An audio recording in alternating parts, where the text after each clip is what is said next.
side. So you should actually come here and look. You see it? If you want to go and your card, you can pull the card. See my side. See my side. Ladies and gentlemen, we are about to begin. Former Governor General of Jamaica, Sir Kenneth Hall, Minister of Justice, Mark Olin, Vice Chancellor of UWI, Professor E. Nigel Harris, Principal of the Mona Campus, and new Principal of the Mona Campus, Professor Archie McDonald, Honored Keynote Speaker, Professor Emeritus Norman Girvan, Chair of the SALISES Integration Cluster and Chair of this conference, Professor Patsy Lewis,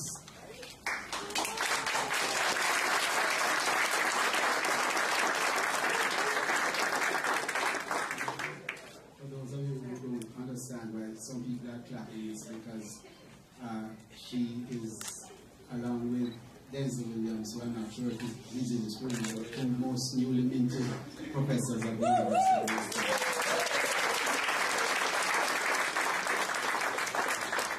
It is my extraordinary pleasure to have you here this afternoon at the opening ceremony of the conference Rethinking Regionalism Beyond the CARICOM Integration Project. Last year, almost a year and a month to the date, SALISES, the Sir Arthur Lewis Institute of Social and Economic Studies, hosted the 50/50 conference, which we held at the Jamaica Pegasus Hotel for reasons of exigency. This year, a year late and 1 month later, we host the conference on regional integration at the Regional Center of the University of the West Indies, Mona.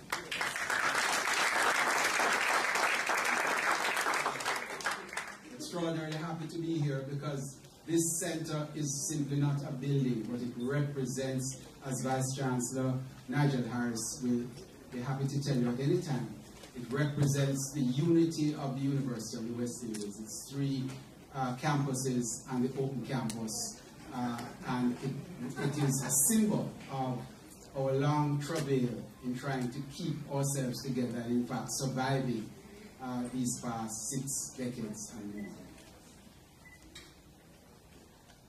In order to host the 50/50 conference, and not only the conference, but the project of 2 years of seminars and conferences that preceded it, in which we looked at the history of the Caribbean since, English-speaking Caribbean since independence. In order to carry out that event, we set up a series of research clusters at SALISES.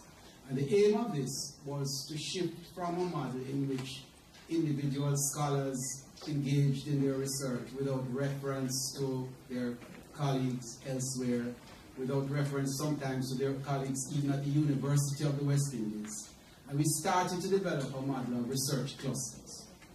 And these clusters constituted at the core fellows from SALISES, from the Sir Arthur Lewis Institute, as well as scholars from other faculties in the University of the West Indies, scholars from other campuses of the University of the West Indies, and in many instances, academics as well as practitioners from the wider society and from the wider global academy. We thought that this worked extraordinarily well in the conference we hosted last year. And one of the results of this is that we decided that we would institute the system of clusters as the way we do research, the way we try to understand the region, and the way we try to act on our understanding in ways that we are able to.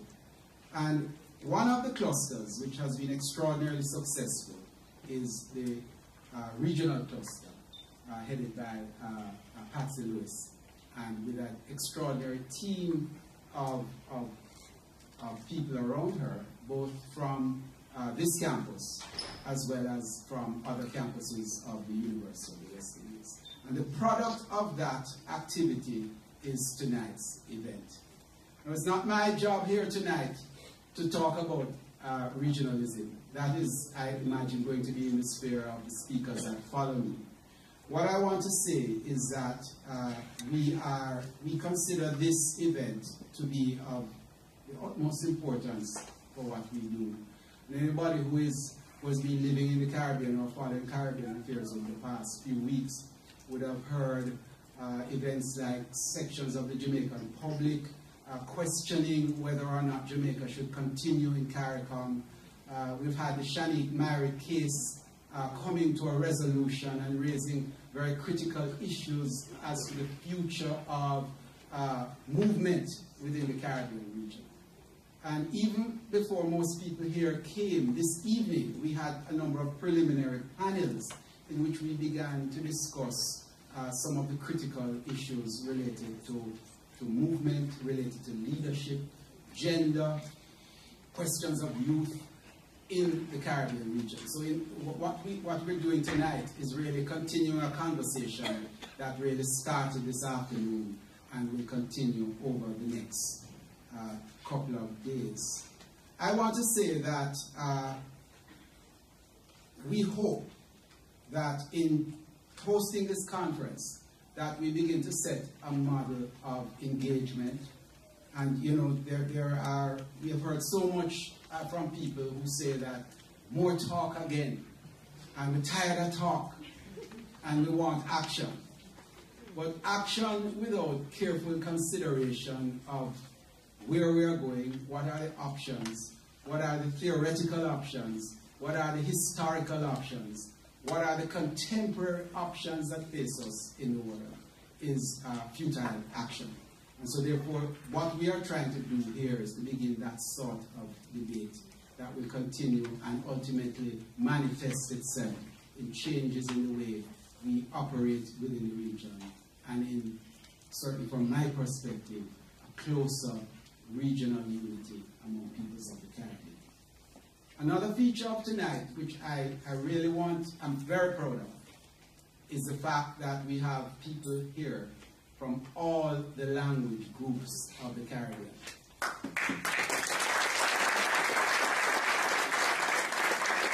This is not a Jamaican event. It is not even a CARICOM event. If I were to ask people to stand, which I will not do, we have Cuba, we have the Netherlands Antilles, we have Guadeloupe and Martinique, we have people here from Suriname, if I'm not mistaken. We have the continental Caribbean represented in Colombia, and people from other parts of the contiguous mainland of the Caribbean. If we are, and I am remiss in not mentioning that present here is the first independent country in the Caribbean, Haiti.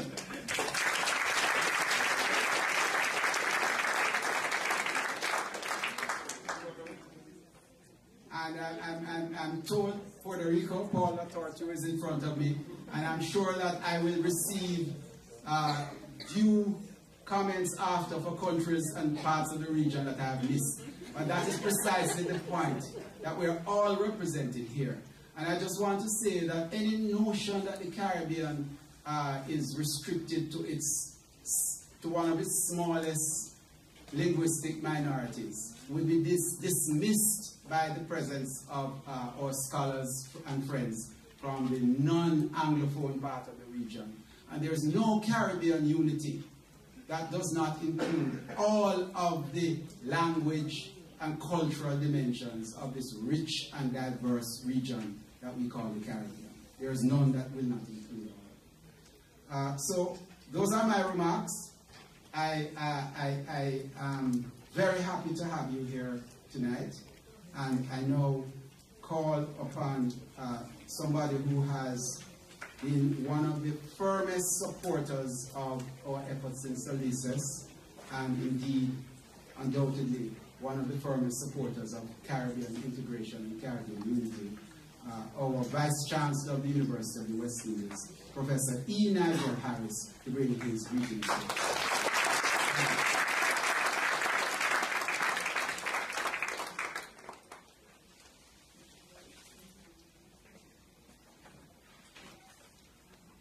Thank you very much, Chair, Professor Brian Meeks. You know, one never knows with this protocol just how one should go. You know, it's very big in the region, but I start with Sir Kenneth Hall, former Governor General of Jamaica and principal of the former principal of the Mona campus, and then of course Minister Mark Golding, the principal of the Mona campus, Professor Archibald MacDonald, and then of course our guest speaker tonight, Professor Emeritus Norman Girvan. I didn't realize that the Professor Patsy Lewis had a question of Professor had actually been public as yet, and was saying this would be the moment when I would announce it.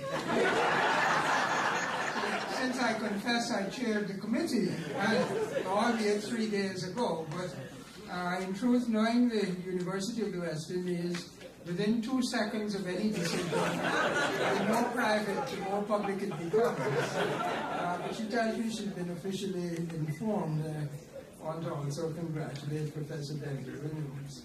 Members of the Diplomatic Corps, let me welcome our colleagues from across the language, I don't know divide, but the various countries in the Caribbean who are represented here, particularly our colleagues from Cuba, from Haiti, the Netherlands, and other parts of the Caribbean. Other distinguished guests, I wish to start by welcoming you to the regional headquarters building of the University of the West Indies. I believe that this is the most appropriate venue for this conference, since it is not only the place where we have our governing offices for the whole regional university, but we have strived even in the construction of this building, the culture of what we want this building to represent. We want all this to assert that when you are here, you are truly on regional soil.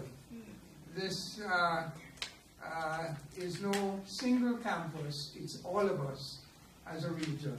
And really, we want that spirit, in fact, to ring true whenever one enters this place.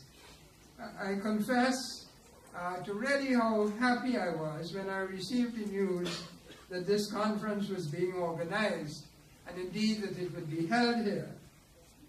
I'm not sure how I might have responded to any requests for funding for the conference, but certainly very glad that it was taking place.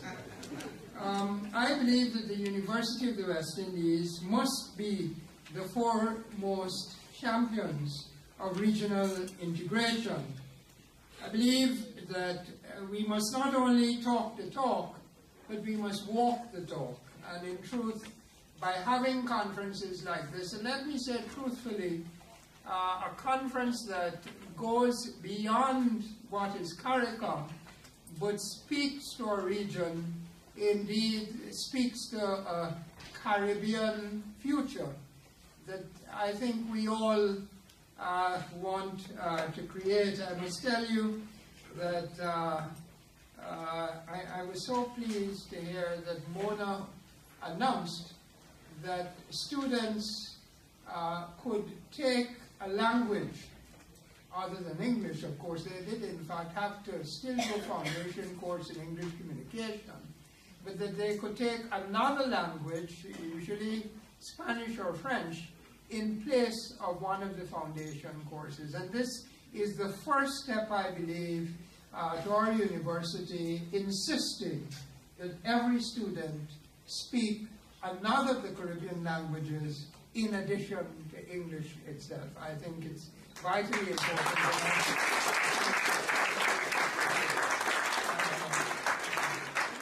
And also, of course, I must say for tonight's occasion, very pleased and honored that we have Professor Emeritus Norman Girvan as our keynote speaker. Obviously, a critical figure in regional integration, but as I've always told him, and this doesn't have anything to do with age, maybe we're not that different in age, but I remember coming in the early 70s, sort of opening Girvan's sorts of writings and books, and being who I was, although physician, taking careful notes of everything the great man said. And so it was a real honor, years and years later, getting the opportunity to meet him actually in a lounge here, once I'd become Vice Chancellor. So very, very pleased indeed that he is going to address us tonight. And as life would have it, let us say last week, Thursday, because this is not the only conference in which we're discussing regional integration. Last week, Thursday, at our St. Augustine campus in Trinidad, we had the real pleasure of listening to the CARICOM Secretary General Ambassador Erwin LaRocque, who delivered a distinguished lecture on the status of regional integration process and on his vision for the future of CARICOM. And I would say, in addition to giving a comprehensive history of CARICOM, I believe that he didn't shy away from giving a frank assessment of both our gains and our challenges. Doubtless, I know, and it's been alluded to, that there's many a person in our region who complain about the lack of progress with respect to some of the initiatives of CARICOM, in particular CSME. There are other complaints, of course, the intractable problems of travel within the region, the disquiet in some quarters. We're hearing where, I never like to call a name like Jamaica, where even the benefits of membership in CARICOM is a matter of debate and discussion, and these are some of the very issues being addressed here. But I believe that in our despairing moments about the progress of regional cooperation, we should at the same time acknowledge that there have been a number of gains, and let us not cease to celebrate them.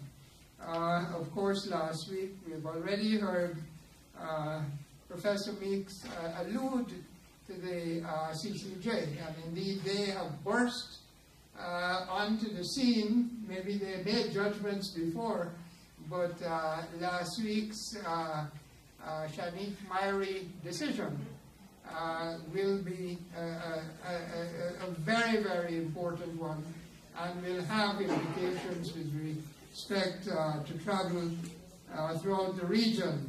It's going to obviously, and is already itself causing considerable debate, but the fact that there exists an organization, a CCJ, able to give us judgments like this about the entity that we have fashioned and formed, I think is important. And I look to the day when it really becomes the final court of appeal. I must say I continue to be distressed at the reasons being given by a variety of entities is why it should not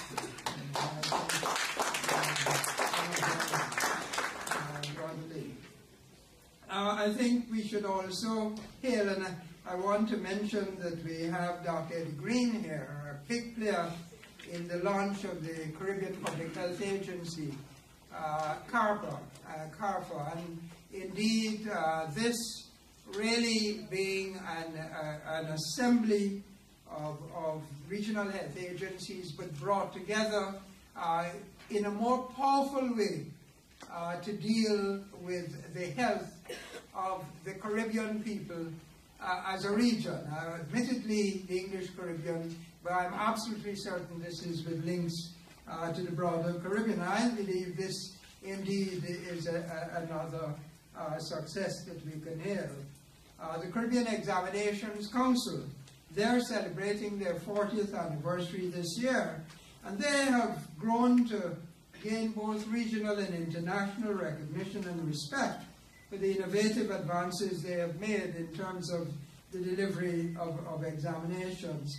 And then there are a host of other entities that deal with disaster risk management, climate change, internet connectivity, and the like, where indeed, as a region, we certainly have managed to really combine our efforts to create entities that ultimately will benefit us.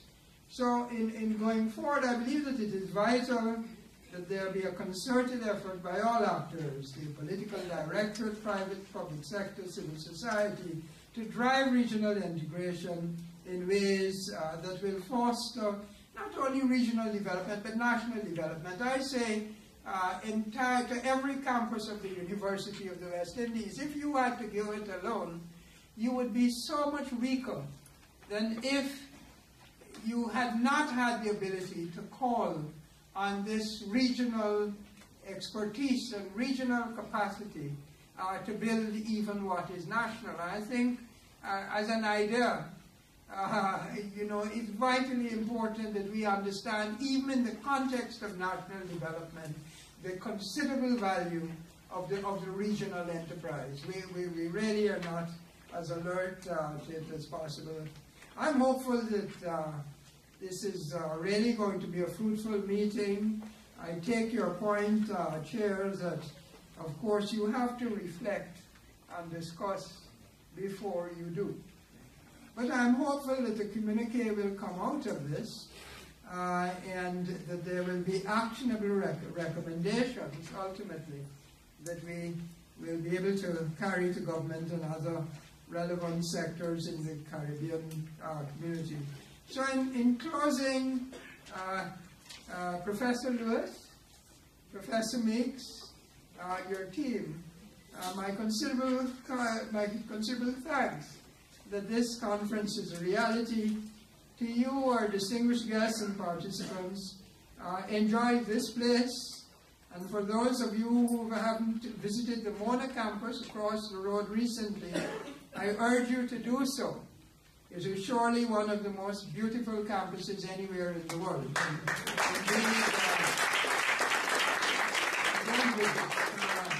Do the service. We are pleased and proud of the role we have played in terms of regional integration, and I want to again recommit and reaffirm the University of the West Indies' role, and we want to be leading advocates of the regional integration movement in our Caribbean. Thank you very much.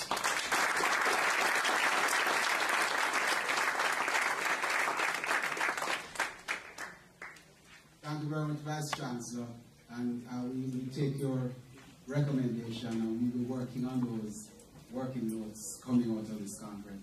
I take this opportunity to introduce two members of the head table who were not introduced in the first round. They are Dr. Jessica Barron and Dr. Terry Ann Gilbert Roberts. These are not simply ladies who are writing on stage at the present moment or carrying out tasks tonight, but they are in fact the organizers, along with Patsy and other members of the team here who will be announced of this conference. So they are very much part of a team that has been working assiduously to get this done. Jessica and Terry.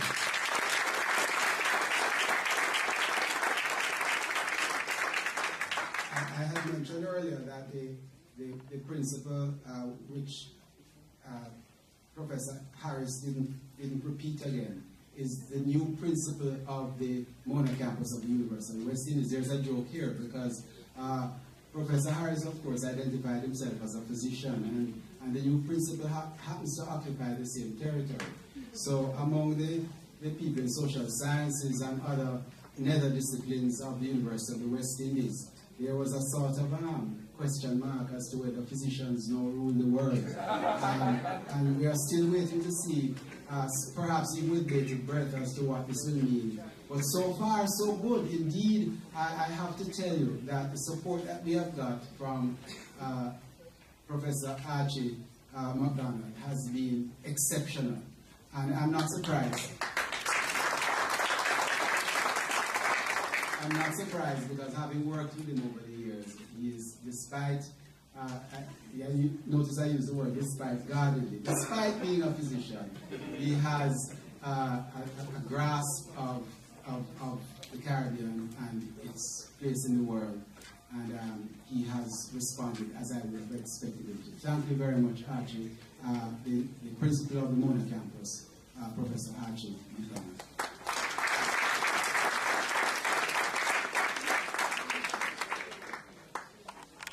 Thank you so much, Brian, for your kind words. Sir Kenneth Hall, former Governor General, Minister Golden, Professor Nigel Harris, Vice Chancellor, Dr. Norman Girvan, Professor Emeritus, and our keynote speaker for the evening. Professor Patsy Lewis, let me add my own congratulations to you, and also let me congratulate my colleague, Professor Denzel Williams, who is somewhere across there. Members of Diplomatic Corps, other members of the head table, colleagues from across the Caribbean, the wider Caribbean, invited guests, ladies and gentlemen, let me say good evening. I wanted to welcome you to the Mona campus of the University of the West Indies. But as you heard from my boss, the Vice Chancellor, this is not Mona campus. We are in the regional headquarters. So let me welcome you to the regional headquarters, to the opening ceremony of the Sir Arthur Lewis Institute of Social and Economic Studies Conference, Rethinking Regionalism Beyond the CARICOM Integration Project. The CARICOM Integration Project was initiated out of the collective need to create stronger and more cohesive bonds between Caribbean nations in an effort to strengthen our presence in the international political arena.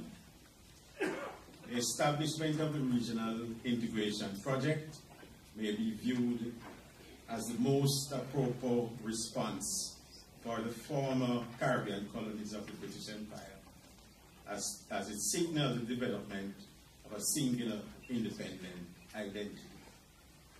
Furthermore, it highlighted the Caribbean's intention to become formidable competitors in the emerging world economy, international trade, security, and foreign policy.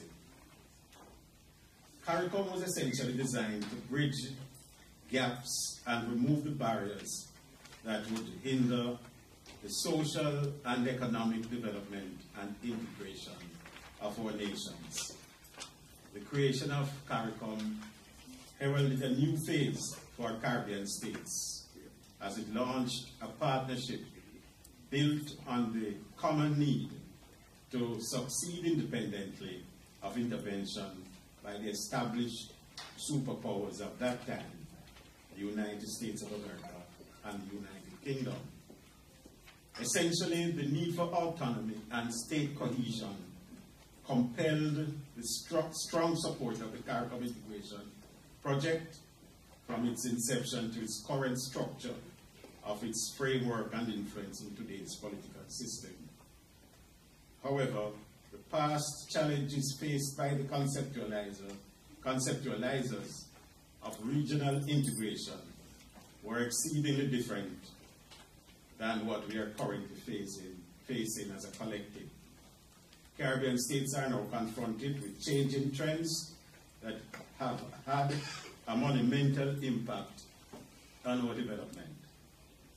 These new challenges include the need to take a collective stance coupled with an effective response on issues such as climate change, a slowly recovering world economy, food insecurity, sustainable development, emerging powerful states such as India and China becoming new competitors in international trade and governance, and the growing problem of transnational crime, which includes drug and human trafficking. All of these have had far-reaching implications on the social and developmental infrastructure of the Caribbean. In addition to these concerns, is the acknowledged fact that several decades after the launch of CARICOM, the region is still dependent on aid and assistance from other powerful nations like the United States, the United Kingdom, and by extension, the European Union. Hence the question, can a group of states claim regional autonomy while being so heavily dependent on foreign investment, on foreign intervention, which leads to the ultimate question, has integration worked, and can it survive another 4 decades given the current nature of the Caribbean? There is therefore a need to review the concept of regionalism as it applies to the current status and needs of the Caribbean community. This conference seeks to re-examine the concept of regionalism. The various facets of this initiative must be framed into a present-day context by using the failings and the successes of the past to dictate the criteria for progressing with integration. Over the next few days, the university has the pleasure of hosting some of the key stakeholders and policymakers in the Caribbean, all of whom have made significant contributions to furthering the growth and prosperity of the community. Let me thank you all for supporting this forum, as your knowledge, experience, and insight are integral to the success of this project. As you heard from the Vice Chancellor, we are the region's premier tertiary institution with campuses across the Caribbean. We represent a prime example, the prime example of Caribbean integration working at its best. And as such, the university must support further research for policymakers and institutional stakeholders seeking guidance on this topical issue. I would also like to acknowledge the exemplary work of, like Vice Chancellor, the exemplary work of Professor Brian Meeks, Dr. Patsy Lewis, and the SALISES Research Cluster on Regional Integration in organizing such an important and necessary conference. This conference represents the university's continued commitment to stimulating thought and discourse on issues that have a direct effect on the growth and sustainability of the Caribbean states. Similarly, it provides an ideal forum for exploring the varying perspectives, merits, and disadvantages of integration. It is my hope that this will stimulate much needed debate in our society regarding how to proceed with enhancing integration, while acknowledging the far-reaching implications that it will have on the development of our nation and our regional neighbors. As like our Vice Chancellor, I look forward to reviewing the outputs of this conference, and I hope that it will have a positive impact on the manner in which regionalism is treated and discussed by Caribbean peoples. Thank you for supporting this initiative, and have a good evening.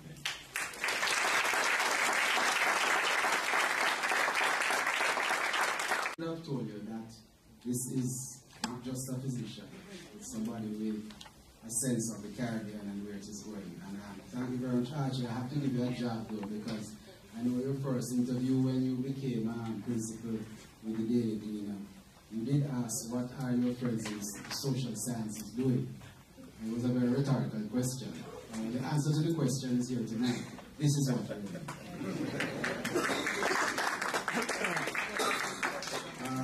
I have to announce one change in our agenda, which is unfortunate, and we apologize for it. The Panorama Steel Orchestra will not be performing tonight.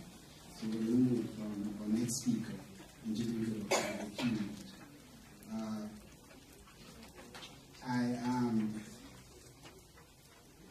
Without much further ado, present the organizer of the conference, the chair of the conference, and one of the main organizers, Professor Patsy Lewis, of the Sir Artemis Institute of Social and Economic Studies, to bring her remarks on the conference. Patsy.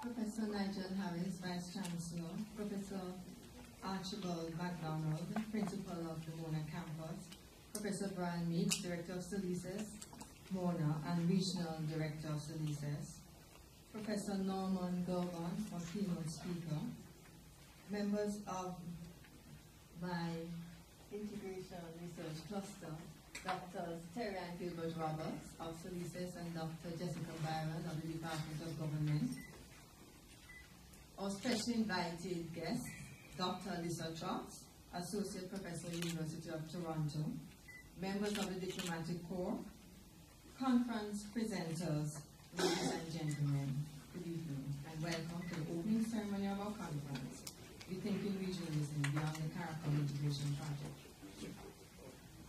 As Brian mentioned, this conference is being held by one of SALISES' research clusters, and we represent one of the main, this cluster represents one of the main research themes of SALISES, emerging from the 50-50 project, which marked, for those of you who don't know, 50 years of independence in the Commonwealth Caribbean.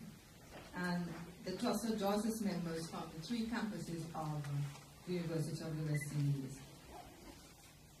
The 40th anniversary of the Caribbean community presented an ideal opportunity for reflecting on the state and future direction of the regional integration movement.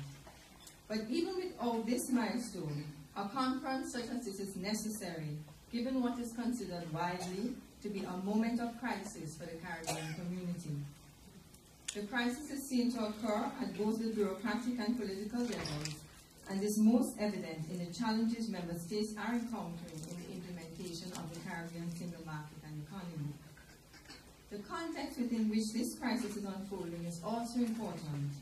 This includes the transforming of member states' trade relationships with traditional partners, the effects of which have already been felt in the Windward Islands, the global recession, which has slowed down economic growth in most countries, the weak competitiveness of regional economies, and the social effects of these on employment and poverty in the absence of strong social safety nets. Another important element to consider is the unfolding of a number of regional initiatives which will reshape CARICOM and to which it in turn has to respond. The formation of a community of Caribbean and Latin American states with ambitions to create a hemispheric bloc which excludes the US and Canada, and a post-Chavez Bolivarian Alliance for the Americas, which may very well itself be in crisis.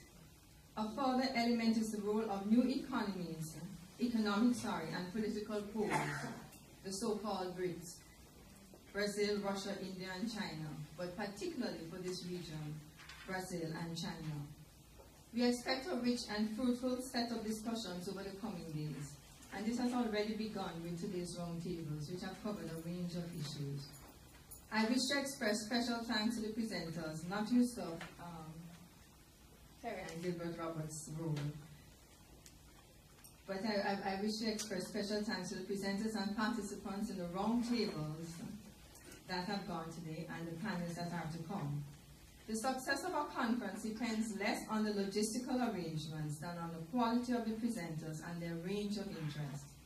Without you, there would be no conference. We apologize for not being able to have you here without charging conference fees. I really do apologize for that. Unfortunately though, given the challenges of funding such a conference, fees are an important part of our budget. Universities such as ours are in the peculiar position of being expected to be intellectual leaders on issues of importance to the country and region. Yet we operate without budgets for research and conferences. We are here because of the generosity of others, to which Dr. Gilbert Roberts will speak. Once again, let me welcome you to what I hope you would find a stimulating conference. Thank you.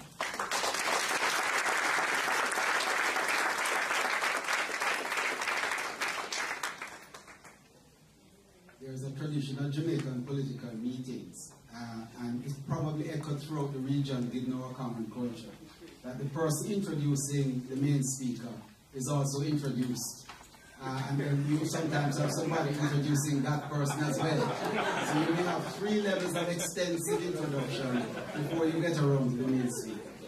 I'm going to break with tradition, like simply saying that Dr. Jessica Barron is one of the leading scholars in regional affairs, certainly at the Mona campus and indeed in the Caribbean region. She has worked in not only the Anglophone Caribbean, but as a multilingual person in Latin America, in the French-speaking islands of the Eastern Caribbean, and is an extraordinarily active person who has been writing on matters pertaining to Caribbean integration, the Caribbean international affairs. I'm going to now ask Jessica Barron, former head of the Department of Government of the University of the West Indies, Mona, to come up, and a member of the Regional Integration Research Cluster, I cannot forget, to come and introduce our keynote speaker this evening. Jessica.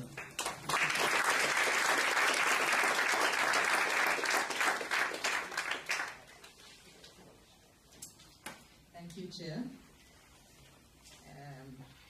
Sir Kenneth, Honorable Minister Golding, Vice Chancellor, Principal, Professor Girvan, members of the Diplomatic Corps, distinguished guests, ladies and gentlemen. It's a pleasure and a privilege to introduce Professor Emeritus Norman Girvan, our keynote speaker this evening.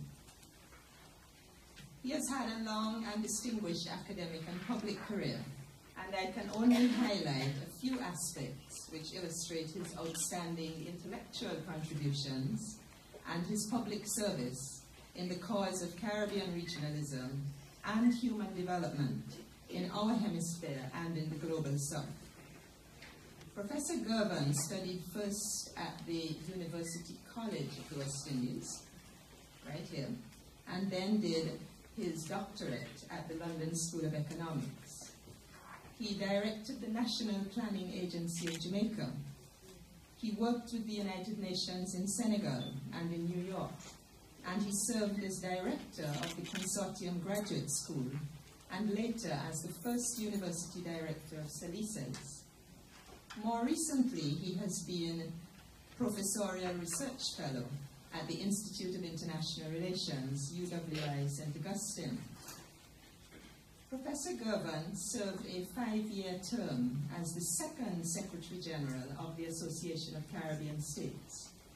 He has been the United Nations Secretary General's personal representative for the Guyana-Venezuela border controversy since 2010.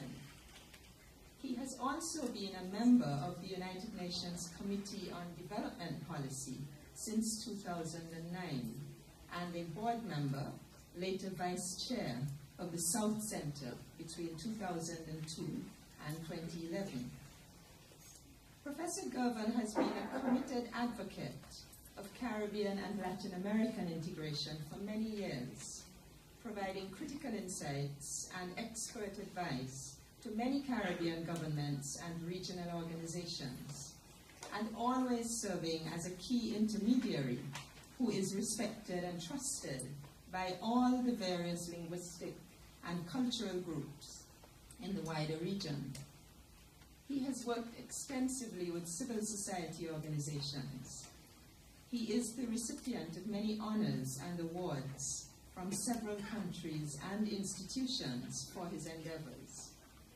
He is a prolific scholar who has published scores of books, edited collections, and journal articles. And he embodies the role of the public intellectual, known to thousands for his educational website and his blog on Caribbean and global development issues.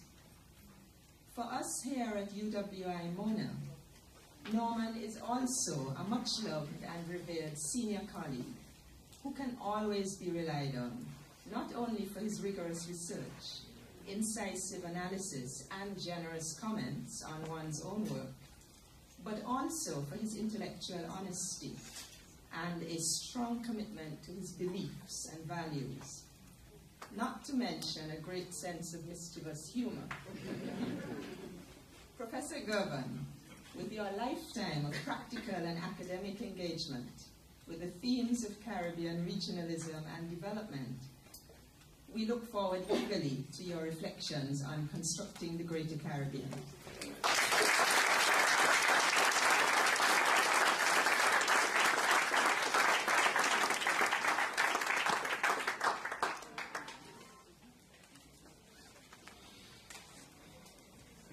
Jessica, I feel like I have been launched into orbit.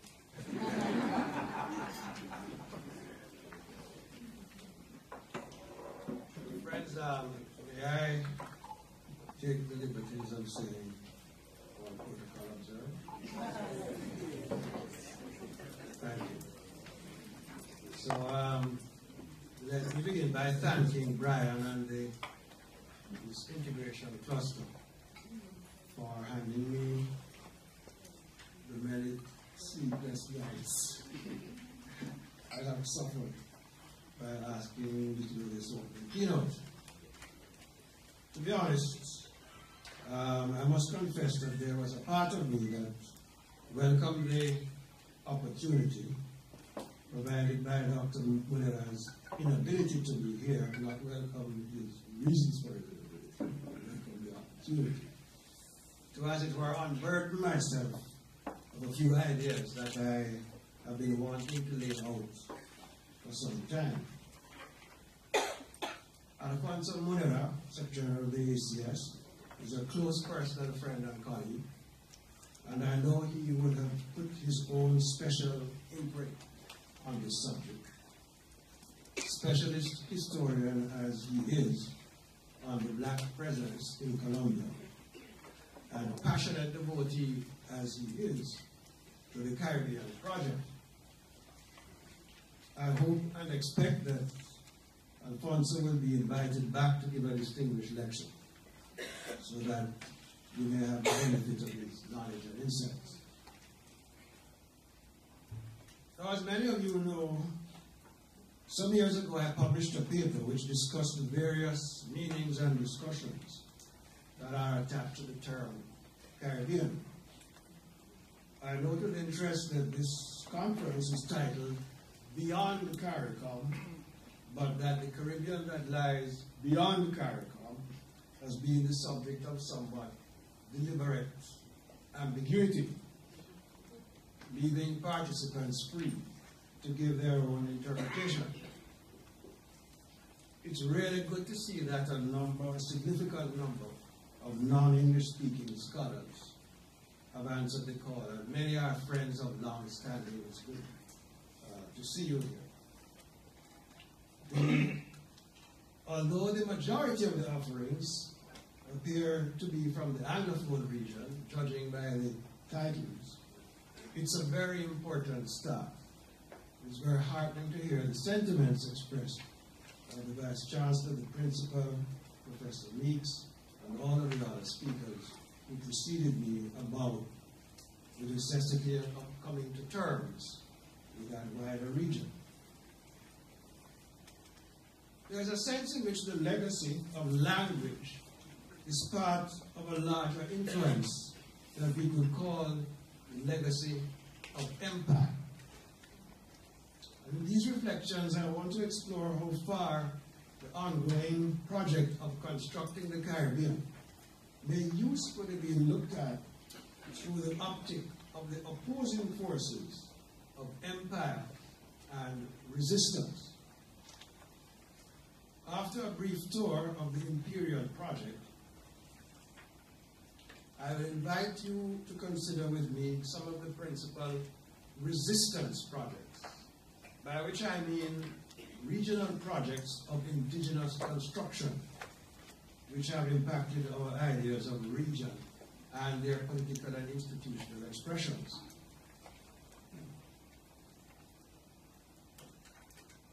The projects I look at are Pan-Africanism, West Indian nationalism, regional and insular, revolutionary Pan-Caribbeanism, plantation Pan-Caribbeanism, and Greater Caribbean. Some of these labels are invented on the spur of the moment. I would suggest that these different projects have been conditioned by factors such as language and colonial heritage, ethnicity and referential identity, class and ideology, and the national state interest.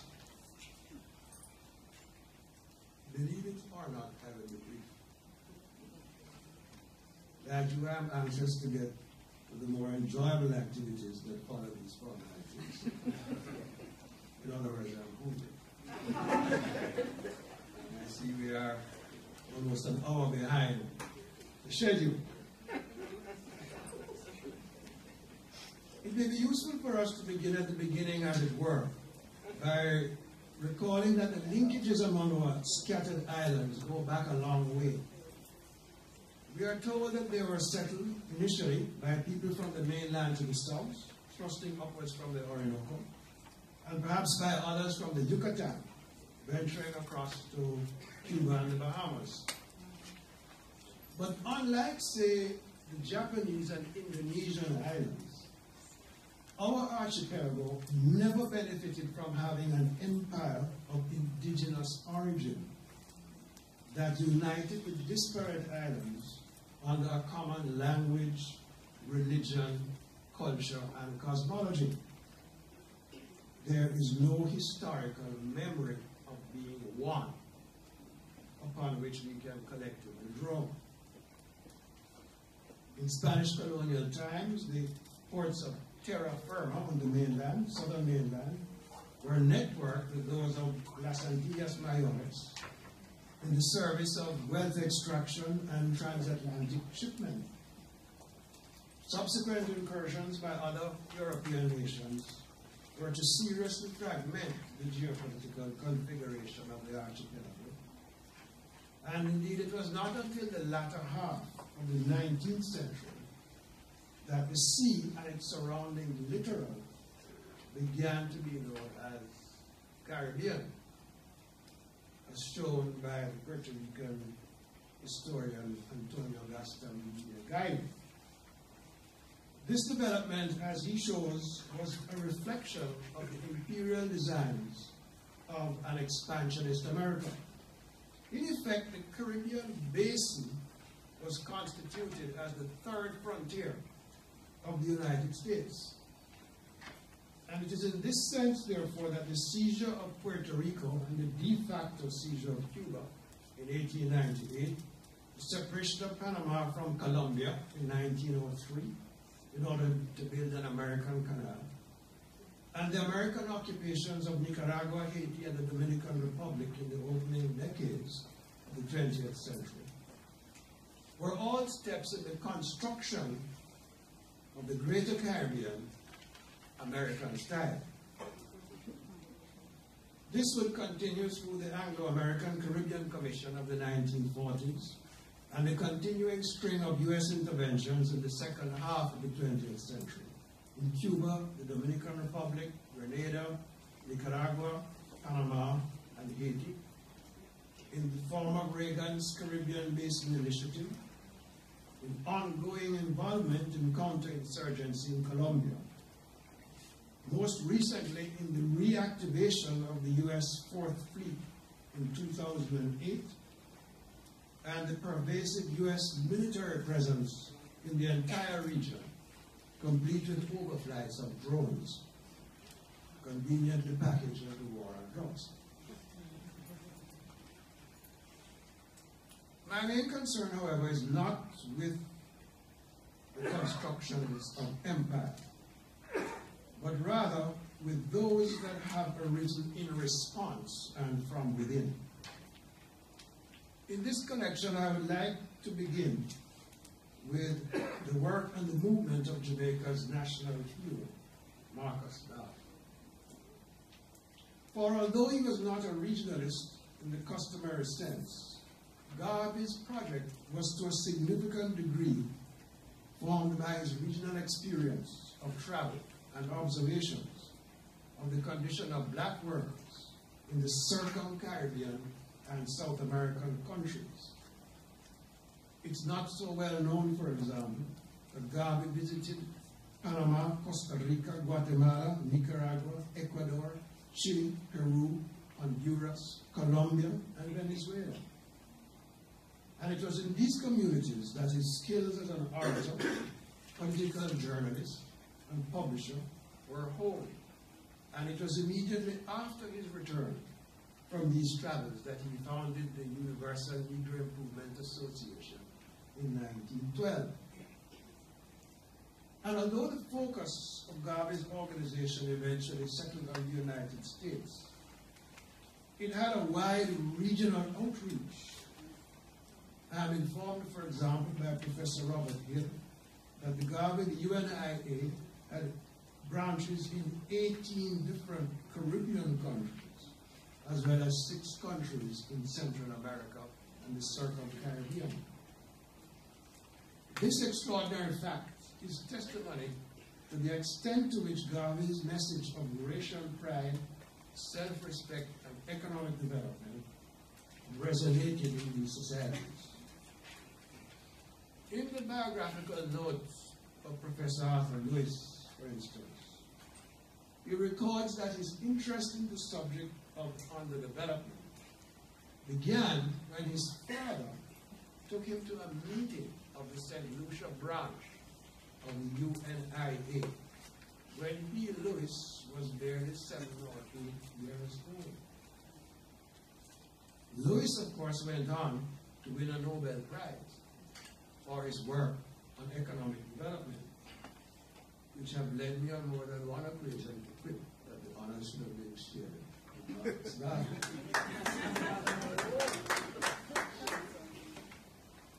And I want also to mention here, of course, the outstanding work and pay my own personal tribute to Professor Rupert Lewis, who is being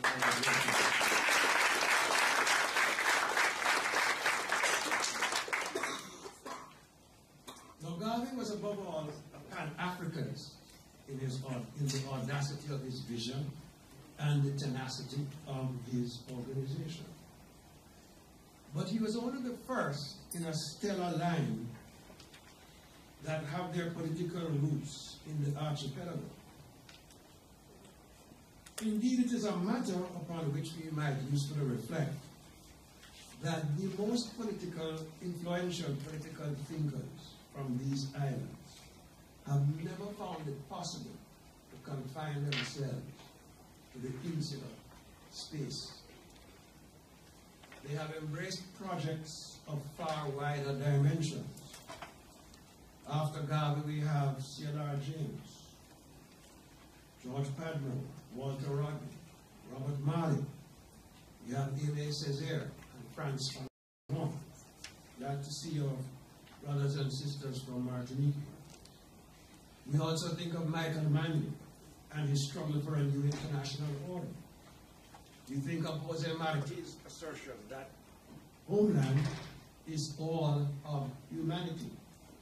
We think of Che and Fidel, who have made international solidarity the bedrock of the Cuban project.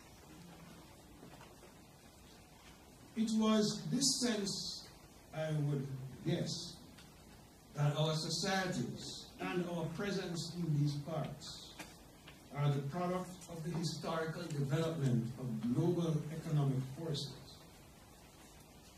and the resulting mission to be part of a construction, of reconstruction of a global future, I would guess, that made a young Walter Rodney, still a sixth form student in Georgetown, declare almost off the cuff, West Indians live more in time than in space. The point here is that the construction of the region in our concrete circumstances must necessarily take account of the imperative of ethnic, cultural, and psychological self-emancipation, which derives from the peculiar and unique conditions under which Africans, by comparison with other ethnicities, were incorporated into the labor regimes of this hemisphere. Conditions which are well known to all of us, and with whose legacy we are still struggling to come to terms. We see this, for example, in the ongoing debate over race in Cuba. We see it in the launch of the campaign by CARICOM nations for reparations for slavery and native genocide. And we see it recently too in the matter of Haitian descendants in the Dominican Republic, to which I will later make reference. And this issue is, of course, mediated by the reality that African origin people share the insular and regional space with other ethnicities, including those of primarily Hispanic descent in the Spanish-speaking countries, and those of Asian descent in the Southern Caribbean. In such a context, if ethnicity is made into the dominant or only source of identification, it can all too easily lead to a destructive form of political tribalism, or it can become a cover for the corrupt use of state assets, or it can be an obstacle to the consolidation of national communities with common goals and objectives. Mutual respect and understanding, therefore, based on a thorough knowledge of historically derived prejudices and stereotypes, is the key. And here, of course, scholars have a crucial role and a crucial responsibility. One thinks of C.L.R. James's dictum in the Black Jacobins, quote, "The race question is subsidiary to the class question in politics, and to think of imperialism in terms of race is disastrous, but to neglect the racial factor as merely incidental is an error only less grave than to make it fundamental." Now, just 3 years after Garvey founded the UNIA, at the other end of the archipelago, a young Grenadian by the name of T.A. Marshall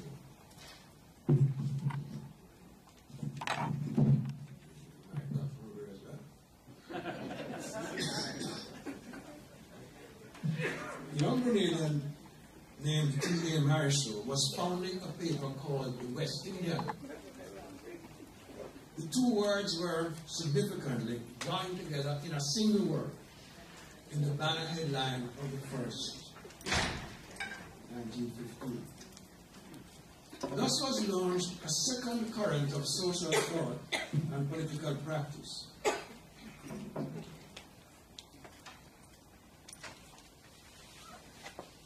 This is the current of West Indian nationalism.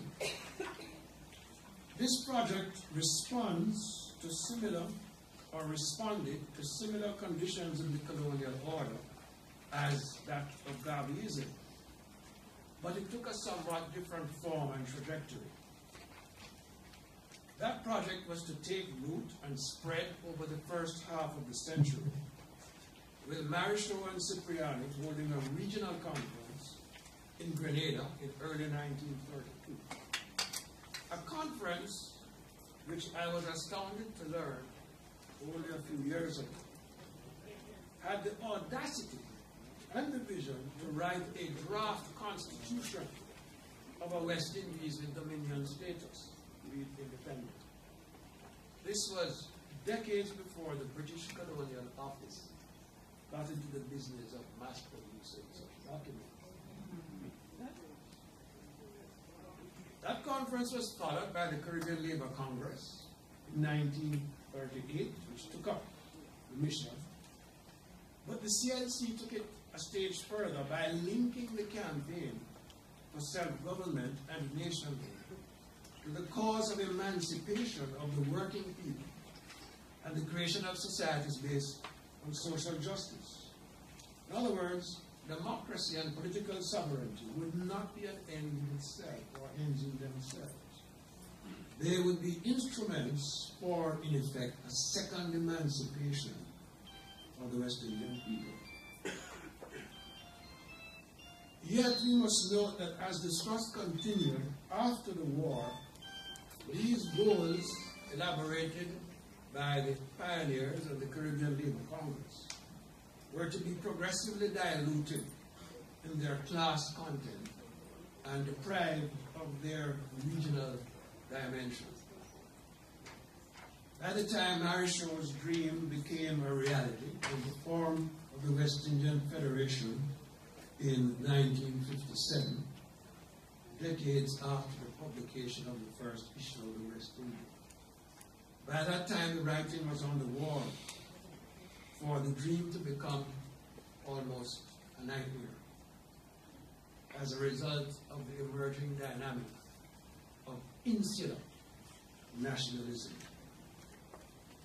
By this time, too, the regional project had been robbed of its progressive social and economic agenda and had been fragmented by virtue of the abstention of British Guiana, not to speak of British Honduras and the Bahamas, as a consequence of Cold War ideological fissions and of domestic ethnic politics.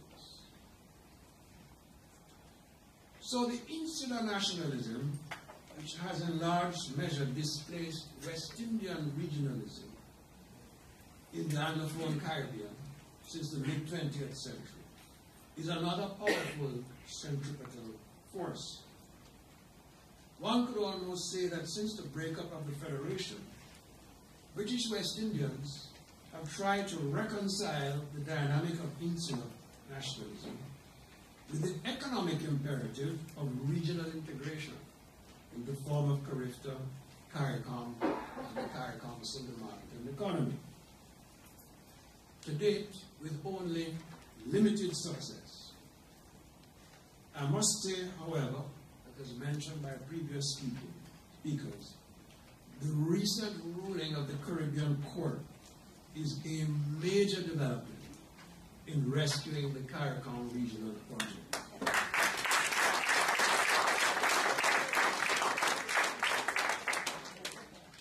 It not only gives justice to an aggrieved CARICOM citizen in the matter of her treatment by the functionaries of another CARICOM state, but it established also minimum standards for unobstructed, hassle-free travel with which all states are bound to comply. And further, it gives much greater legal force to the decision of the CARICOM heads of government, CARICOM Conference of Heads of Government, than had hitherto been thought to obtain. And I was saying to Jessica Barron just before we started, that it must give us great pride to have her surname associated with the landmark decision.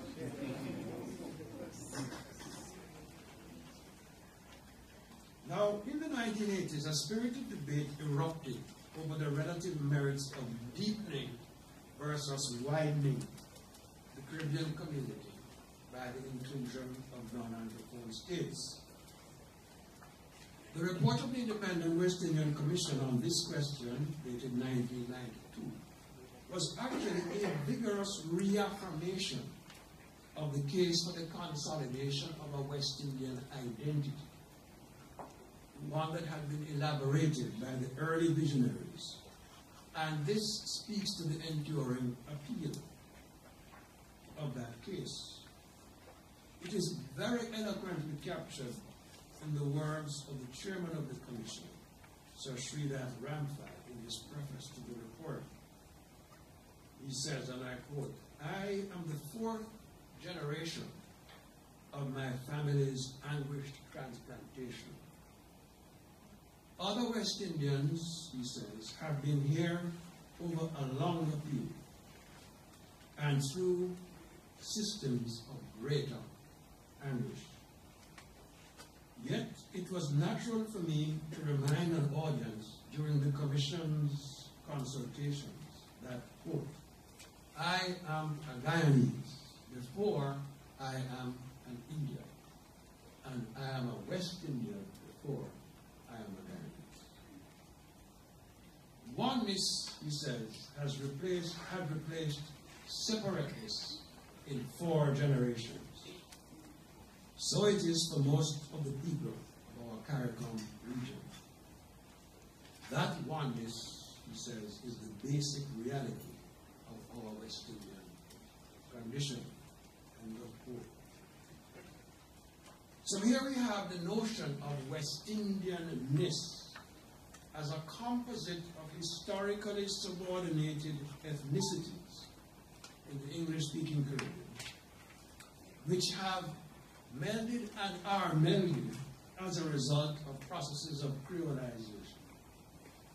And this notion continues to occupy a central place in the construction of wider regional identities. It is, of course, buttressed materially and organizationally by a complex of regional institutions and common socialization processes, in which this university plays a not insignificant part. I like to tell people that I entered the Mona campus over 50-odd years ago as a Jamaican nationalist, and I left as a West Indian regionalist, and that I have never recognized any contradiction or opposition between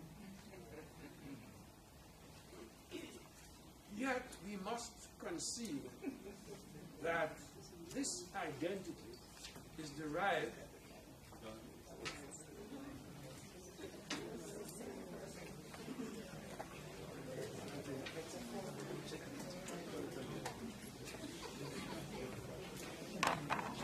therefore that this sense of West Indianness, this identity, is one that is derived from a common British colonial experience, in which language and common institutional heritage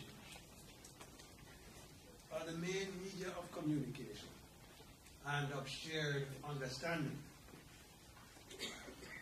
It seems to me that going forward, we West Indians will be more and more challenged to accommodate this feeling of uniqueness with the demands of wider hemispheric circles of association. So in that context, I want now to turn to the publication of 4 books, seminal books, in the relatively short space of time between 1938 and 1945, which in one way or another challenged the prevailing imperial narratives of Caribbean history. The books to which I refer are The Black Jacobins by the Trinidadian CLRGs, The Caribbean, The Story of Our Sea of Destiny by the Jamaican W. Adolph Roberts, Capitalism and Slavery by the Trinidadian Eric Williams, and The Caribbean, Sea of the New World by by the Colombian man Alcinedas. It can hardly be a coincidence that these books should have appeared at a time when colonial peoples were on the march and the political economy of Latin America was being refashioned as a result of the Great Depression. But what also seems to me to be of great significance is the way in which these books, both individually and collectively, effected fundamental changes in the way in which we look at ourselves.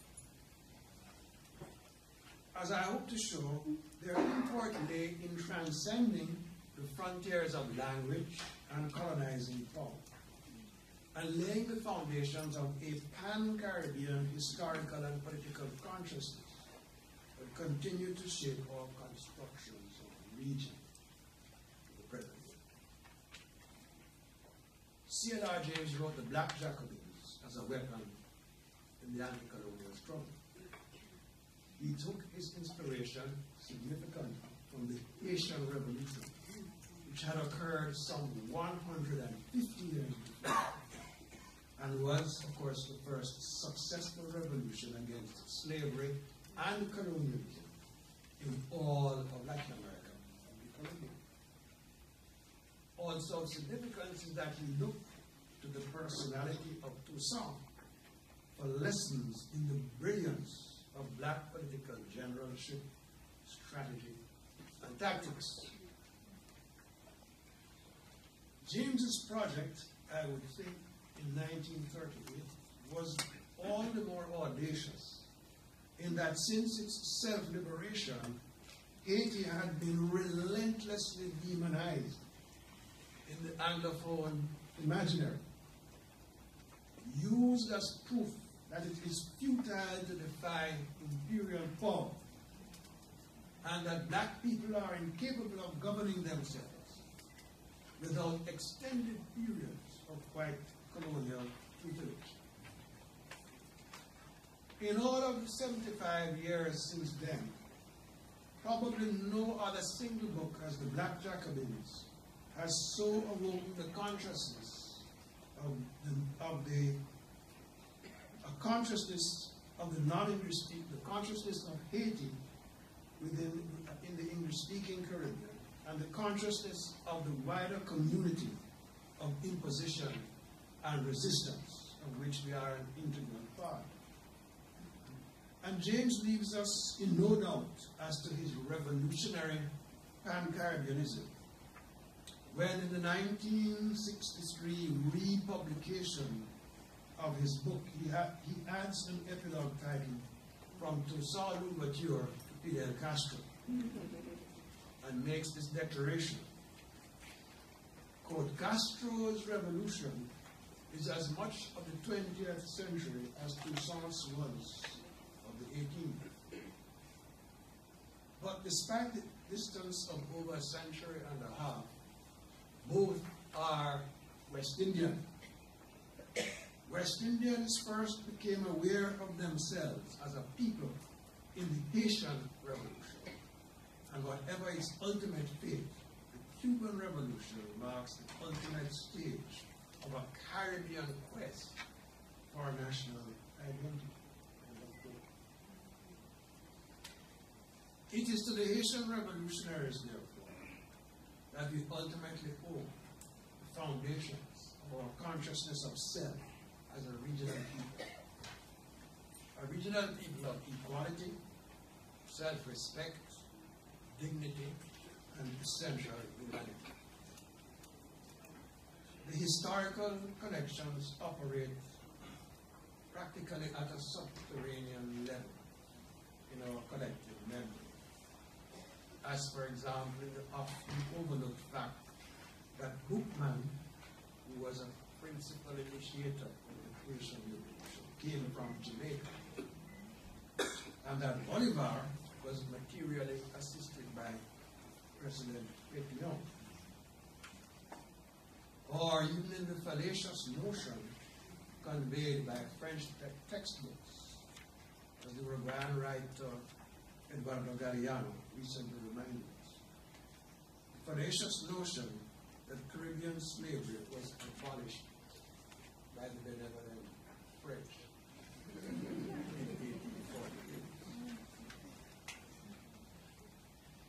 1848. In 1885, the Haitian anthropologist Antonin Fermat became one of the first writers to challenge the fallacious science of racial hierarchies in his book, English translation on the equality of human races, 1885. A project for which Fermat was reviled, ridiculed, and marginalized from the French Academy.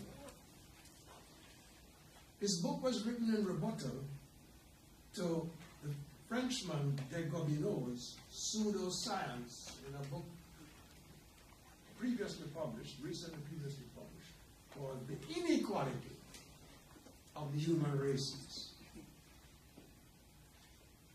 Only 4 years later, at the other end of the Caribbean, the Trinidadian John Jacob Thomas published his book, Fraudacity, which was itself a brilliant polemic in rebuttal to the ill-informed and bigoted traveler by the Englishman James Anthony Froude in his book, The English in the West Indies, in which Froude had argued that West Indians were congenitally unfit for self-government. I do not know if Fermat and Thomas knew of each other as well. I am certain, however, that the two were not in email contact. Nor could they communicate via Facebook and Mac. It can't be a coincidence, however, that both books took aim at the newly emerging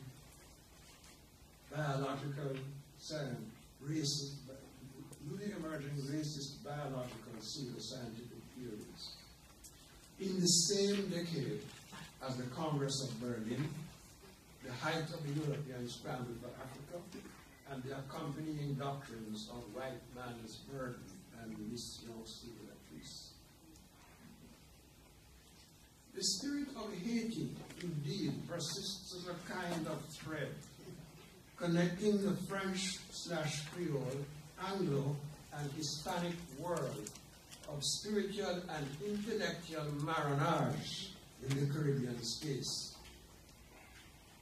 We owe to the Cuban literary critic Emilio Jorge Rodriguez the beautiful notion of a trans-Caribbean literary identity with Haiti as its driving force. In his book of the same name, published in Spanish and English in a single volume by House of Nahesi Publishers in St. Martin in 2011, Jorge Rodriguez tells of his love affair with Haitian literature. He traces its impact on and connections with the Cuban intellectual and artistic canon associated with Nicolas Guillen, Alejo Carpentier, Wilfredo Lam, and several others who visited Haiti in a process of mutually creative exchange in the 1940s and after. Jorge Rodriguez himself made the pilgrimage to Haiti in several visits beginning in 1995, and complete with an exhausting and emotional trip to the citadel of La Ferrer, a citadel to which Lloyd Best has said every Caribbean child should be taken to gaze and wonder, awe, and inspiration, and for inspiration. In his own modest way, Jorge Rodriguez points us in his conclusion to possible future undertakings. He says, quote, "Indeed, studies on Caribbean transnationalization indicate the expansion of culture beyond the national administrative boundaries. Perhaps," he says, "a look at Caribbean renationalization Caribbean renationalization based on intra-regional studies may contribute to demonstrate how identity building has shaped our history. And he goes on. Just as Alejo Carpentier in 1951 highlighted the pressing need of taking into account Haitian novels when drawing an overview of Latin American literature, today we can assert that any attempt to define the cultural geography of the Caribbean and Latin America, the trans-Caribbean links emerging since the Haitian Revolution, are one of the pillars that gave rise to our specificity.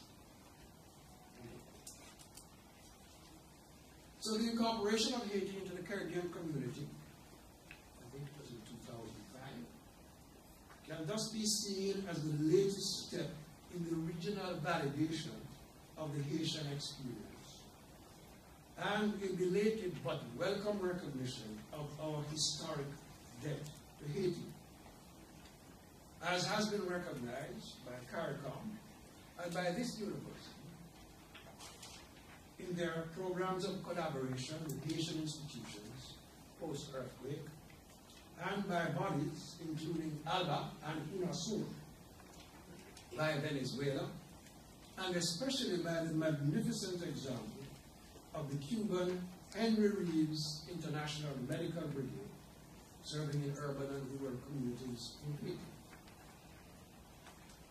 But this is still very much unfinished business. This is still very much unfinished business. As witness just a week or so ago, the shameful ruling by the Constitutional Court of the Dominican Republic to strip of their citizenship some 3 generations of native-born Dominicans who hitherto enjoyed that status on the spurious grounds that their forebears were illegal immigrants. Forebears who just accidentally, coincidentally, are the vast majority of Haitian origin. I hasten to add that that ruling has been roundly condemned by a wide coalition of human rights organizations in the Dominican Republic who are campaigning for its repeal.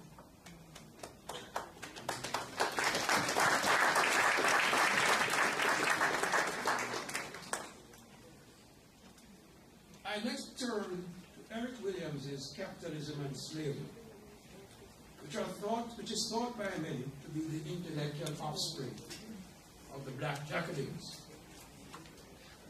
In this book, you could hardly ask for a more comprehensive yet meticulous work of turning the colonial narrative on its head.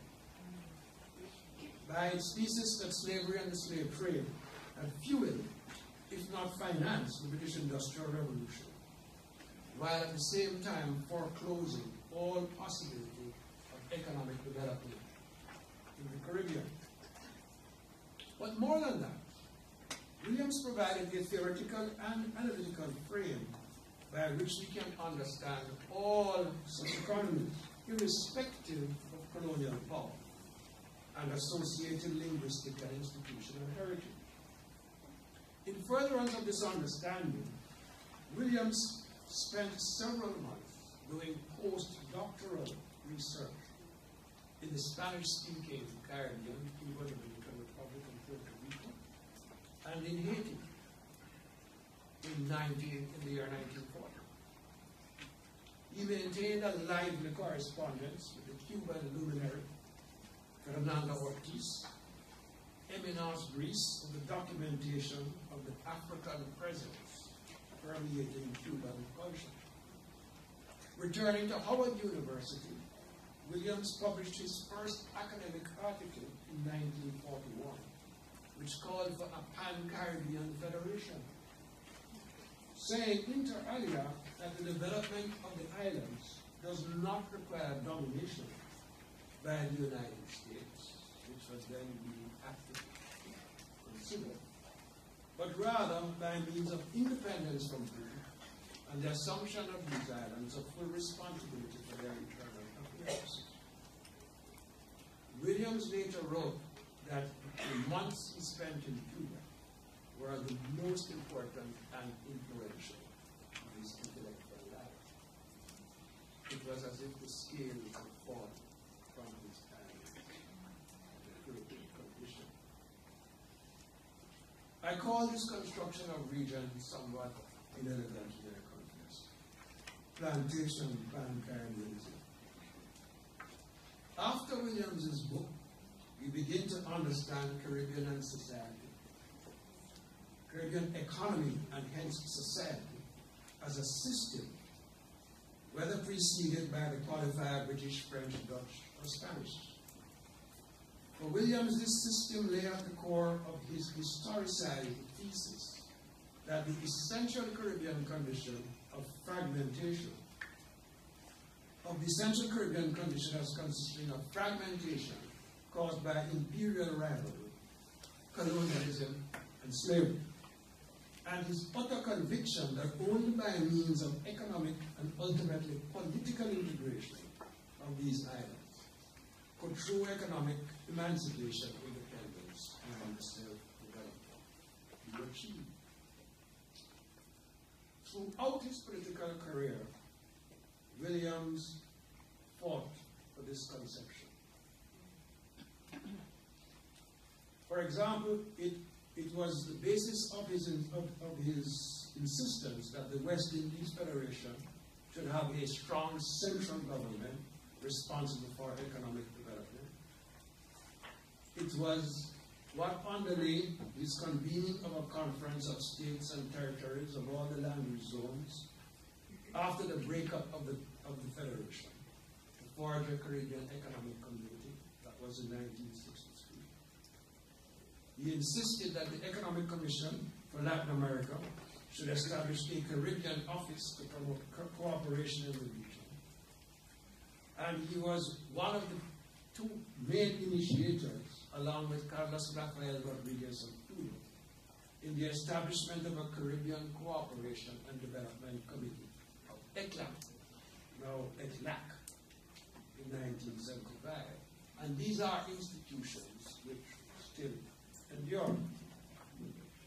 When he published his other major work on Caribbean history, From Columbus to Castro, in 1970, Williams made clear that his Caribbean was the archipelagic Caribbean, with the three Guyanas and Belize added because of their historical, because of the way they shared the archipelagic experience.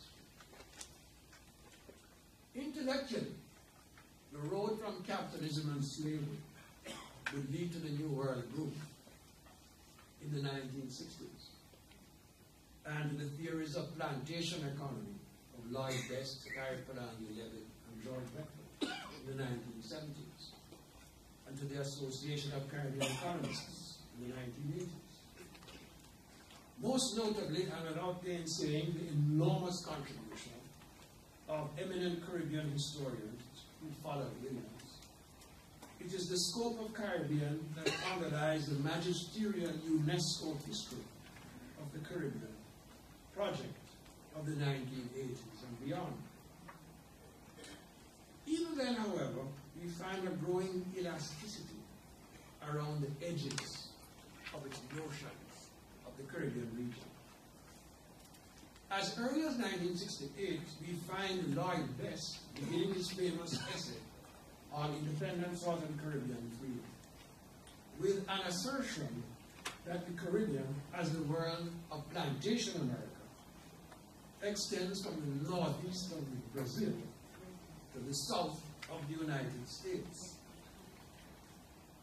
If you knew Lloyd, you would know why he was proved to be very extravagant and mind-blowing claims. In the aforementioned UNESCO history, we find that the region of the Caribbean is defined to include those communities as distinct from states in the Circum-Caribbean that share the core experience. Indeed, Colombian and Venezuelan scholars take great exception to any suggestion that they are in effect not one of us, at least as far as the Caribbean coast of these countries is concerned. The Caribbean Studies Association, for example, has held successful conferences in the island of San Andres, and even as far away as Salvador de Bahia. All of which leads to the other two books to which I wish to refer, which have to do with the construction of the Greater Caribbean from a perspective and within.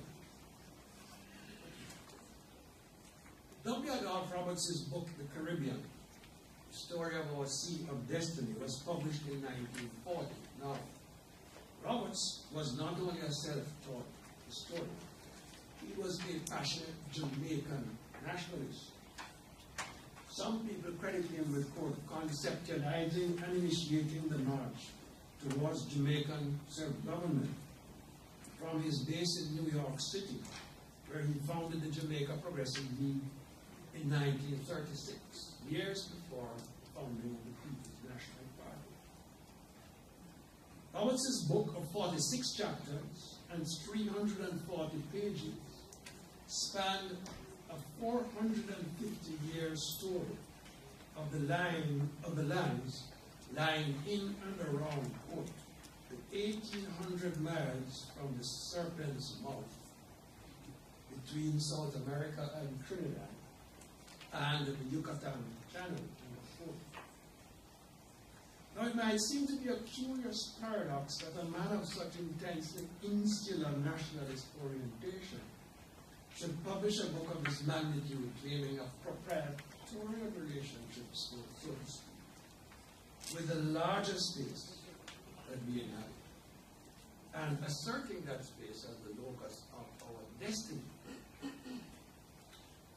What this, it seems to me, tells us is the powerful role not only of history, but also of landscape and seascape in forming the sense of our place in the world.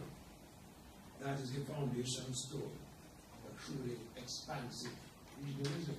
So many of our poets, novelists, and artists derive their inspiration from what lies around us. I'm looking here at the Vice Chancellor, whose father, Wilson Harris, a surveyor in the Guyanese, was one of the most poetic and sometimes elusive exponents of the notion of landscape. Indeed, just last week, I watched a new film on Derek Walker, where he says in an interview that if he travels outside of St. Lucia for more than a certain period of time, he feels literally incomplete, almost ill with longing for the landscape. And he won't be surprised that every time I return to Jamaica and I see yours.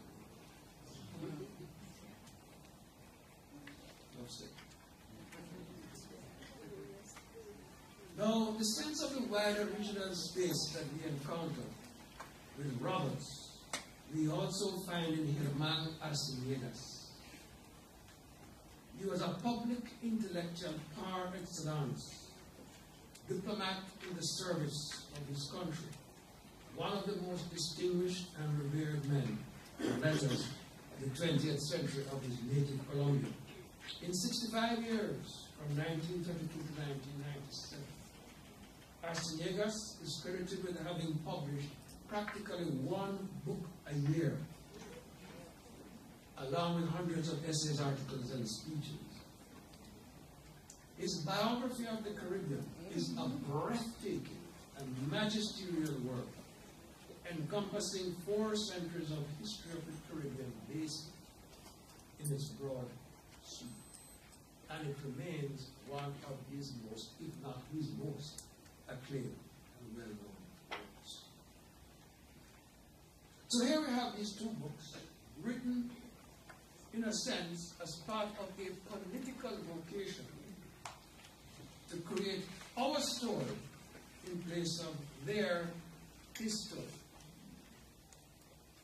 Professor Bridget Brereton has written, these two were among the first, if not the first, to break with the imperial traditions of Caribbean historiography in writing general yet accessible to ordinary readers histories of the Caribbean, of the region that straddles the center of the hemisphere. In centering their narrative on the sea, both Roberts and Archimedes find themselves characterizing the Caribbean as the Mediterranean of the Americas, a place of clash of cultures and perpetual imperial rivalries, pawns in a power game of emperors and kings, objects of the unworthy attention of pirates and other assorted criminals.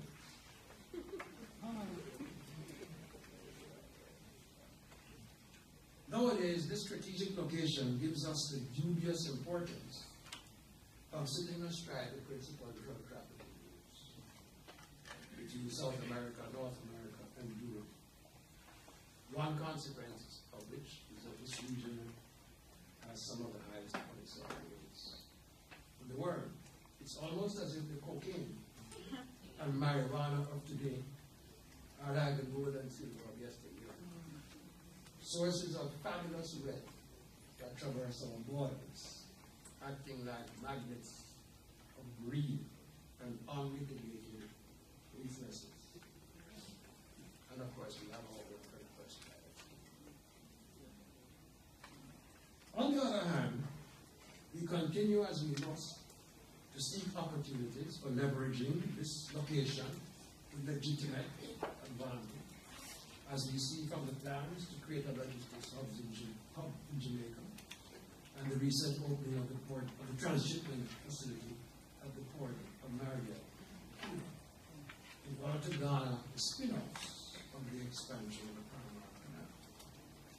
We will always be where we are, and the sea will always be with us. We have no choice but to center our world on this space, to embrace our sea and make it ours. One of the most important initiatives of the Association of Caribbean States, the principal institutional expression of the Greater Caribbean so far, is to have the Caribbean Sea designated by the United Nations as a special area for sustainable development. Brian hinted pretty obviously that he expected me to say something about the ACS, which was launched, of course, in 1994 after the report of the West Indian Commission. What is actually noteworthy to begin with is that the speed of change in Latin America and the Caribbean has profoundly altered the hemispheric configuration since 1994 association. And one consequence of this is that new and attractive avenues for cooperation between the Caribbean and the continent have been opened up that go beyond the ACS. Undoubtedly, the most important of these are Petrocaribe, Bolivarian Alliance of the Peoples of America, ALBA, the Union of South American States, UNASUR, and the Community of Latin American and Caribbean States, SEDA. Petrocaribe has become far and away the largest single provider of concessionary finance to CARICOM, the majority of which are members of the scheme. 4 CARICOM members carry this further by becoming the full members of ALBA, and 2 others are as observers. In the case of UNASUR, to which Guyana and Suriname belong, a huge Brazilian-led initiative integrate the infrastructure of the country in roads, waterways, energy, and telecommunication is underway. The road from Brazil through Guyana to the Atlantic/Caribbean will soon become a reality. SELAC, furthermore, is set to become an increasingly important political actor in hemispheric affairs. And every Caribbean country participates. And indeed, very importantly, CARICOM has been allocated a permanent seat on the Bureau of SELAC, which was formerly known as the TRICOM, consisting of three, I don't know what it's called now, This, of course, is recognition of the voting power of the community and the distinct circumstances and interests of CARICOM.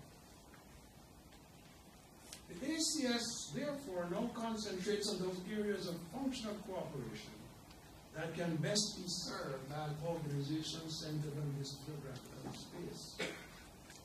Areas like natural disaster mitigation, sustainable tourism, and air transport. The key areas for the future are certainly going to be protection and sustainable management of the Caribbean Sea, as well as cultural cooperation and exchange in the Greater Caribbean. Let me say that there is no question in my mind that culture holds the key to integration of the wider Caribbean. It is the means by which we can and will develop a consciousness of ourselves as a regional people, and a means of fostering mutual understanding and respect across the boundaries of language and ethnicity. In the past couple of years, I have been attending literary festivals, film festivals, and festivals of traditional folklore in different locations in the Caribbean space. It has been an eye-opener and a consciousness raiser. During the festival of the Festival del Caribe held in Santiago de Cuba in July 2011, I had several epiphany moments as scholars pondered Pan-Africanism in Cuba and Jamaica, and the development of black consciousness in Martinique and Trinidad and Tobago. Vodou and Yoruba religious ceremonies were being performed by communities adjacent to Santiago. The cultural procession held in the city center in front of the cultural ministers of Cuba and Trinidad and Tobago, and a crowd of several thousand, ended with a street jump up, which to all intents and purposes was a juve. Except that the Cuban friend said, no, I don't know what it is. This is the Santiago Conga. Don't you know that? A Jamaican would have recognized John Canoe and Rastafari among the Cuban groups. A Trinidadian would have recognized familiar carnival characters like Boko Jumbies and Dame Lorraines. Santiago Steel Band del Cobre and Trinidad's Valley Harp Steel Orchestra had half their audiences at the Teatro Heredia jumping on the stage at the end of their respective performances. And the homage to the Cimarron, maroon, held on a hilltop in the community of Cobre, outside of Santiago, was a ceremony with a powerful spiritual impact, complete with possession, which reminded me of Jamaican Kumino, and I am told shares many elements with Trinidadian Shango. And of course, the great Bob Marley was everywhere you see images in the sea. So attending several of the cultural events, I came away with a strong sense of the power of music, dance, and spiritualism as the common language of Caribbean people. It's as if the barriers of language and political status virtually evaporate in the heat of music, dance, and shared patriotism.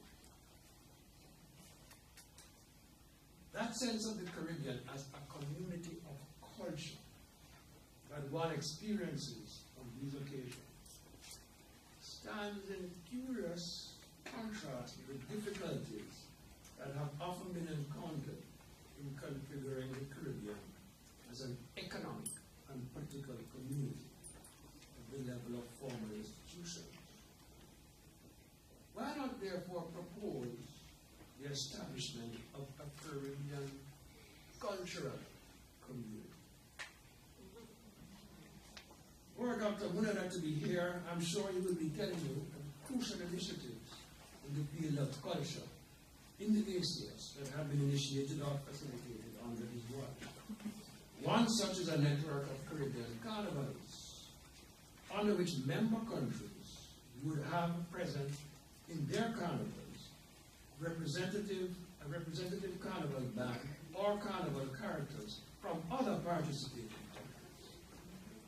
This initiative was launched recently in Cartagena, Emeritus. Another, which intelligently involves our own university, is to form a network of scientific research and researchers in areas of common interest, as Johnson mentioned, your own work in this way. Years ago, some of us were involved in developing a project for multilingual, multidisciplinary master's degree in Caribbean studies. A project in which several Caribbean universities would participate. I'm not sure where that project stands now. But notably, several centers are now offering master's degrees in Caribbean studies, notably in Cuba, Colombia, Venezuela, and Puerto Rico, as I know of. The creation of a cadre of young Caribbeans grounded in the rich history, literature, culture, and politics of the region, and able to communicate in 2 or more regional languages, to me, would be the single most important contribution that we as academics could make as fostering the project of the Greater Caribbean as a vibrant part of the infrastructure. So as we move towards the other keynotes and panels in the 2 days to come, the words that keep coming back to me are those of 2 great Caribbean writers. First, from Derek Walcott, in his Girvan Acceptance lecture, he says, "Break a vase, and the love that reassembles the fragments is stronger than that love which took its symmetry for granted when it was whole. Antillean art is this restoration of our shattered histories, our shards of vocabulary, our archipelago becoming a synonym for pieces broken off from the original country." And the second comes from George Lemon in his book of essays, Coming, Hope. And I just wish I could imitate George's fantastic voice and diction. So we have to be content with a clear reproduction. He says, "I do not think that there has been anything in human history quite like the meeting of Africa, Asia, and Europe in this American archipelago that we call the Caribbean.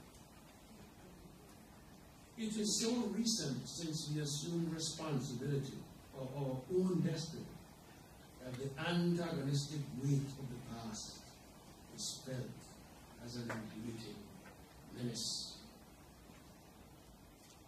He says, "The most urgent task and the greatest intellectual challenge is how to control the burden of this history and incorporate it into our collective sense of the future. Thank you very much for your time.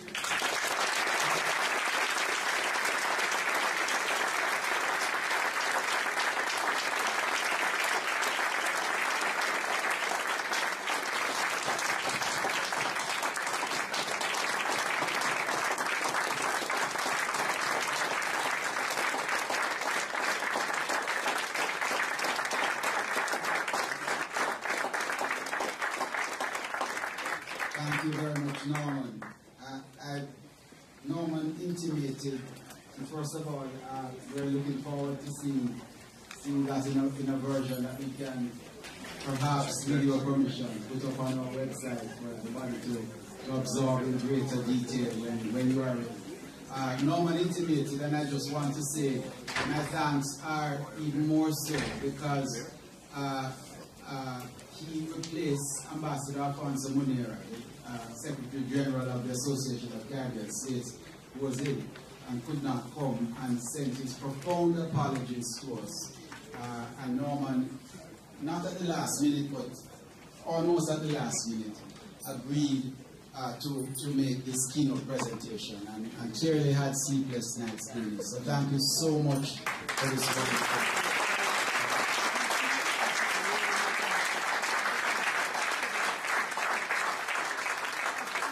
We're coming to the end of our program, but so that you don't leave before the end, we have cocktails after, and we invite you to share with us.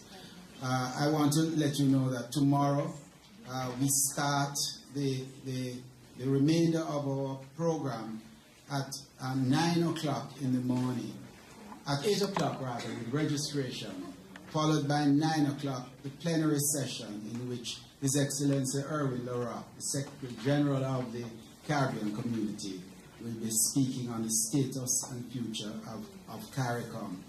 And after that, the conference proceeds apace, including our other plenary speaker, who is going to be Dr. Alyssa Trotz, my very good friend from the University of Toronto, who will be speaking on the Caribbean diaspora and integration.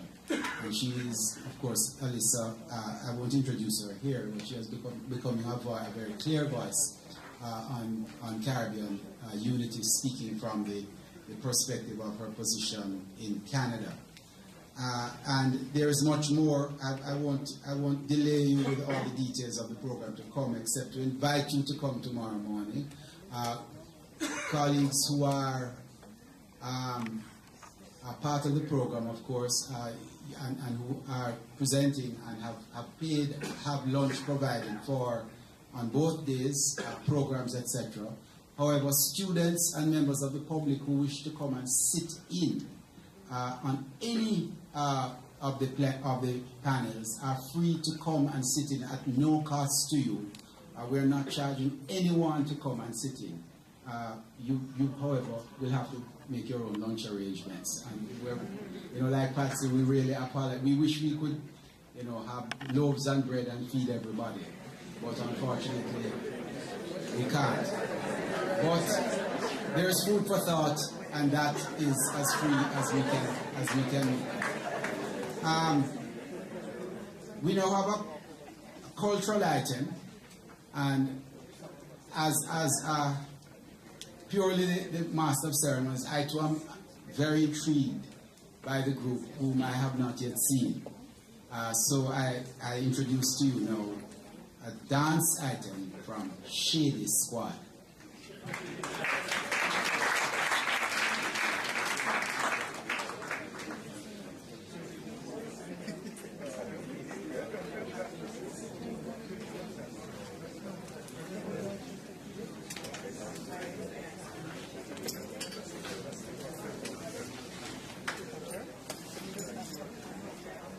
Good evening everyone. My name is Matthew Richards. I am the leader of a dance group called Shady Squad, and what we'll be doing tonight, I am here as a representative from my crew, and this is Tahira, a dancer from Professional Moves Dance Company. And what we're doing is a little mixture between like a little Latin feel and dancer. So it's a kind of like